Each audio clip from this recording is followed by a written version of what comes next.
Chapter 18. Nairobi. John Hamman, 24.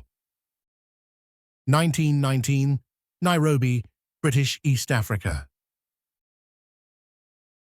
Passage through the Suez was swift, as the area was now secure, and the freighter made its way through with little delay. It was not the most comfortable accommodation. John did have his own bunk in a dark, unventilated compartment that he shared with 5 crewmen. Not exactly posh, but it was all that he could afford with what remained of his funds. His companions were not the friendliest, being of rough demeanor and bearing more than a few scars. He would have been surprised if there was one among them who did not have a price on his head somewhere. John thought the only reason his throat was not cut and his body slipped quietly over the side was that he had no more to be stolen than any of them. He made sure to keep nothing on himself, to never leave anything in his bunk, and he always slept with a knife in his hand under the pillow. It was an interesting trip.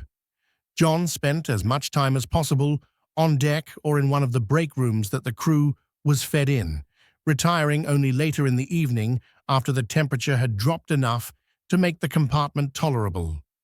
He woke up early and slipped out before dawn. It did allow him to spend most of his time admiring the African coast that they followed after passing through the canal. They only encountered one storm, early on as they passed through the Mediterranean. The storms there could be surprisingly violent for the size of that body of water. The ship rolled drunkenly. At times, John wondered if it would right itself again. They were all confined below deck, and everyone was sick, even the old sea hands. John ate little and kept down less. Even water refused to stay down. The storm lasted 4 days, which he supposed was blessedly short, but by the end, they were all like trapped animals in a cage. The only thing that kept John from killing one of the worst offenders was his own weakness. He wasn't sure he could stand long enough to cross the room to finish the man. As it happened, John did not need to bother. A violent fight broke out between several of the crew over one of the interminable card games they all seemed to engage in. John was propped in a chair in the corner, trying to keep some water and crackers down when it started. He had no idea what provoked it, but when he looked back, all 4 men seemed to be engaged in a free-for-all. If there were sides, he could not distinguish them. One man was knocked or fell down, and the other 3 were on the fallen man, stabbing with their knives. John didn't know how many times the man was stabbed, but all 3 men were bloody when they finally tired and stepped back to examine their work. No one said a thing. Someone fetched a piece of canvas, and the body was wrapped where it was against the wall. It was never moved and stayed there for another day and a half, until the weather calmed and the seas permitted the body to be carried out of the room and without ceremony dumped over the side. As far as John could tell, that was the end of the matter. It was a lesson. In this land, do not fall. No one tolerated weakness here. John was more than ready to disembark when they sighted the port of Mombasa. The British had built docks that the ship could pull up to, and over the next 2 days, it was unloaded. John was very happy to be off it. He splurged on a hot bath at what passed for a hotel near the docks. The men in the port were not that different from his travel companions. They fit the description of pirates all too well. He found that they were holding the train for the ship to be unloaded, but the clerk pointed out that there would be nothing for it to carry and no point in its departure until that was done. John realized he was in a slightly different world, with different rules. Fresh and clean, dressed in his newest safari jacket, safari boots, and mandatory pith helmet, John thought he made quite a sight. A proper white hunter. He saw to his baggage being loaded and boarded the train. The 2 passenger cars had rows of benches on one side and an aisle on the other. The rest of the car was filled with black and Indian workers. It was stuffy, and John tried to open a window, only to find that the smoke from the engine blew in. The other passengers made their displeasure known, and he quickly secured it. It was about then when John heard a voice behind him. My word, who are you? John turned to see another white man, dressed in a loose shirt and wide-brimmed hat, looking him up and down. He was a bit taken aback as he introduced himself, and learned that his traveling companion was one Berkeley Cole. With a Come on then.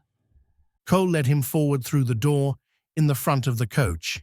They had to step across the gap to the next car, which was a coal car, and Cole led him to a narrow plank, running down the side of the car. Watch your step. The men continued to the engine. The engineer was an old, grizzled man who greeted them warmly, and the stoker was a large, smiling Negro. Introducing John, Cole asked if they could pop forward. Suit yourself. Berkeley led John forward once again, along a narrow service walkway along the side of the engine. Watch out, it can be a bit hot. He led them past the boiler to a sort of basket with a bench seat on the very front of the engine. John felt like the figurehead on the prow of a ship as it cut through the waves, only here it was oceans of grass. My good man, I'm rather sorry about this, but it must be done. He snatched the pith helmet off John's head and tossed it, sending it sailing out into the grass, lost forever. John let out a squawk of protest, but Cole ignored him and took the wide-brimmed hat off his own head and planted it on his new acquaintance. There, much better. Keep that. You look a little pale and will need a bit of protection from the sun until you get a more healthy brown. The view of the plains was spectacular as they lounged in the sun, the smoke from the engine being left far behind as the wind from the passage blew in their face. John couldn't believe the richness and variety of game. They crossed the famous Tsavo River, where lions had killed so many workers on this very rail line. They did not see any lions. As they rolled along, Cole pointed out all the different species and told John of them, and John told Cole of his plans to become a great white hunter and to make a living hunting elephants for ivory. Cole was a very well-bred member of the English aristocracy, son of the 4th Earl of Enniskillen, and was able to control his laughter with a straight face. He merely stared at John, slightly wide-eyed. On realizing John was serious, he simply said, I see. They rolled into Nairobi shortly before dark. Cole was met by several blacks and spoke to them rapidly in their own language, motioning toward the baggage car. Best come along with me to the club so everyone can get a look at you. But my bags. Yes, I told them to take them to the hotel. I'm afraid we don't have any rooms open at the club right now. This way, let's go get a drink.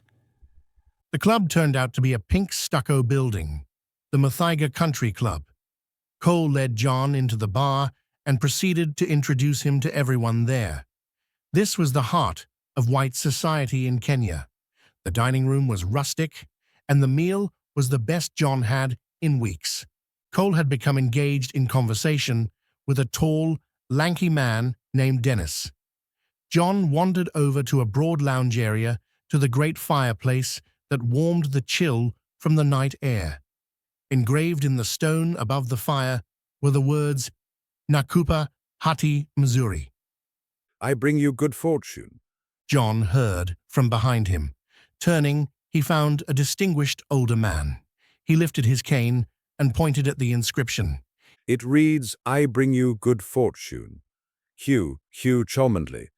People here insist on calling me Lord Delamere, but please call me Hugh. John Hamman. I arrived on the train. They shook hands. Yes, the American who wants to hunt ivory. John stared at him. Please, it's a very small community. And he founded it. This is the man who founded the entire country. Isn't that right, my lord? It was Dennis. Cole stood behind him, smiling and enjoying the interplay. It's one of the dangers of growing old. Eventually, you predate everyone around you. The other annoying part is that the young people around you eventually grow big enough that they can no longer be spanked. Lord Delamere said as he looked down, grinding his cane into the floor. Have you thought about where you are going to live? Lord Delamere persisted in ignoring his friends as he continued the conversation. You are eventually going to need some land. And now he's going to turn you into a farmer like the rest of us. Cole was more than a bit amused as Lord Delamere tried to convince John to settle on a farm. He said he could arrange the purchase of a quantity of land near the Ngong Hills. Soon he'll have you as a part of his set. He tends to collect people that he finds interesting. I don't think he has an American yet. The conversation evolved into a card game around a small table in the corner, which ran late into the night. John made his excuses and bid them good night. When he left, he saw no sign of the game ending anytime soon. On leaving, John realized he had no idea where to go. He knew in theory he had a room somewhere in the town, but had no idea where it was. He had to go back in and ask the doorman where the hotel he was staying at could be found. As it turned out, not knowing the name of the hotel was not an impediment, as there was only one. It was remarkably nice. The Norfolk was the only stone building with a tiled roof in the town, built in a classic Tudor fashion in 1904 and boasting 40 rooms, a billiards hall, and a French chef. At the desk, John found he had already been checked in, and all his bags had been sent to his room. The walls were covered with pictures. Many of them were of people posing with trophy-size animals they had shot on safari. John was sure some of them must have been famous. One stood out to him. As an American, he was unmistakable with his mustache and glasses. A whole section of the wall was dedicated to his trip, showing pictures of huge elephants, rhinos, and lions. Above them, on the wall, hung 2 rifles, both lever actions. One was an 1894 with its tubular magazine under the barrel. It had a Maxim suppressor screwed to its barrel. The other was an 1895 with its box magazine. John had never fired one. The idea of being able to load it with a stripper clip, as he knew some of the Russian soldiers had done during the war, was intriguing. He didn't see the feed lips on this gun. Under it was a small plaque that simply read, "Big Medicine." John stopped in at the bar to see if he could still get a nightcap before retiring, and found it was still open and patronized by a tall man in dusty clothing. Wearing an ammo belt around his waist, he turned out to be a Swede. One Baron Bror, Frederick von Blixen-Finnecker, otherwise known as Blix. He was also some sort of baron. It seemed like everyone here was some kind of second-string aristocracy. John was getting the impression that Africa was the agreed-upon dumping ground for all the unwanted nobility of Europe. He was beginning to wonder if he would find a Russian princess working as a barmaid. Blix was the only person not to make fun of John or his plans. He talked about safaris, the men John would need, where to find game, and how to hunt them.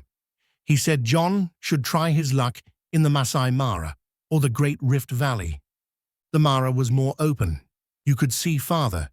But if you really wanted elephants and big ivory, you had to go into the dense jungle where they fed. Shots were at point-blank range. You needed a big gun, and you would only get one shot before it trampled you. Trying to find and track them in that environment was a nightmare. He had an idea of trying to spot them from the air by plane and directing the hunting parties with message canisters like they did in the war. He argued that the money from now on would be in guiding, not in the ivory itself. He was already very drunk, and the evening ran very late. At some point, John must have gone to bed, but he didn't remember doing so. John's next memory was of a banging on the door of his hotel room. Light was streaming in through the window. He realized he was still fully dressed and stumbled to the door that continued to shake under the assault. He opened it to find the man from the bar last night. He couldn't place his name. There you are. I've been looking for you everywhere. Good, you're already dressed. Are you ready to go? I found you a man. What? Who? John tried to rub the sleep from his eyes. He's Kikyu. His name is... well, even I can't pronounce it. Just call him Manny. You should bring your hat. You'll need that. He said, picking it up off the bed and handing it to John. Manny will find some men for you. They'll fetch your bags down. We should get breakfast before we go. He seemed to take John's never-unpacked baggage from the steamer to be his preparations, for what exactly was unclear. John felt like he was being drawn along in this man's wake. When John stumbled down the stairs after him, he found that breakfast was champagne and pink gin in the bar. By the time they finished their repast and walked outside, they found a large lorry waiting for them with a number of Negroes milling around it. They walked up to find a tall black native with 8 others lined up behind him. This is Manny. He'll be your man. He'll take care of everything. Just let him handle it. One other stood out from the rest, tall and lanky. Alone among all of them, he held a spear and shield. He looked different from the rest. He felt different from the rest. The others did not go near him. That's your tracker. He's Masai. John looked at the man, who was silent, unsmiling, unmoving, like a statue. He made John uncomfortable. None of the other men went near him either. Manny came and addressed John. Hello, Bwana. These men belong to you. John had no idea how to take that comment. Manny motioned deferentially for him to enter the back of the lorry. John found that all his baggage, still not unpacked, was already in the bed of the truck. Manny had John sit himself down on a stack of rolled-up blankets as a pillow, and all the men began piling into and onto the truck. Some sat, but most had to stand. 2 even sat on top of the cab, with their feet dangling over the front of the windscreen. The overloaded lorry fired up with a sputtering roar and began to lumber ponderously down the street out of town. John had been in Nairobi for less than a day. It would seem that he was off on his first safari. They followed a road, such as it was, until it became thinner and thinner, until they were driving across the open landscape of Africa. Late in the day, they had reached an open, slightly rolling plain, dotted with scattered patches of trees, the Masai Mara. The lorry pulled to a stop, and people began to pile off, unloading bundles and packs and John's baggage. Blix unloaded 2 crates himself. I took the liberty of picking you up some provisions. He sat down, 1 full case of whiskey and 1 of gin. I should be back to pick you up before they run out. You can pay me back from the ivory. At some point you'll have to get a lorry of your own. Best of luck. Try not to get yourself or too many of your men killed. With a cheerful wave, he and his men loaded back into the truck and were off, leaving John's men, Manny and himself, in the middle of the Mara with a stack of supplies. John watched the truck and its small dust cloud disappear into the setting sun.